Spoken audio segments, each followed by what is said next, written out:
Hi అండి. మనం night time అయితే కిచెన్ అనేది క్లీన్ చేసి గ్యాస్ కూడా క్లీన్ చేస్తాం. ఇలా క్లీన్ చేసిన తర్వాత అలాగే వదిలేస్తాం. అలా వదిలేకుండా మన ఇంట్లోనే సింపుల్గా అయితే మనం టిప్ అనేది ఉపయోగించుకోవచ్చండి.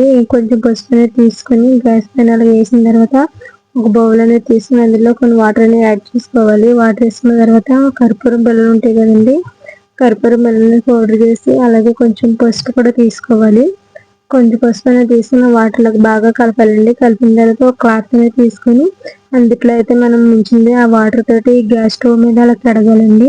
అది నీట్గా క్లీన్ చేయడం వల్ల ఏమవుతుందంటే బొద్దింకలు అనేవి అలాగే చిన్న చిన్ని క్రిములు కూడా ఉంటాయి కదండి, అవన్నీ పోతాయి. మనం వంట చేసిన తర్వాత గ్యాస్ స్టవ్ మీద అనేది గిట్లు అనేది పెట్టేస్తూ ఉంటాం. పెట్టినప్పుడు మనం అలా క్లీన్ చేయం కదండి. అలా పెట్టడం వల్ల కూడా మనకి హెల్త్ కూడా చాలా మంచిది. అంతేనండి, బొద్దింకలు అనేవి ఏమీ రావండి. గ్యాస్ చుట్టూ మనం లేచిన వెంటనే వంట చేసుకోవడానికి కూడా మైండ్ అయినా ప్రొద్దుటే లేస్తాం కదా, మైండ్ ఫ్రెష్గా ఉంటుంది. కిచెన్ చూసిన వెంటనే వంట కూడా చేయాలనిపిస్తుంది. అంతేనండి, అలా వేసి మొత్తం అంతా క్లీన్ చేయాలి.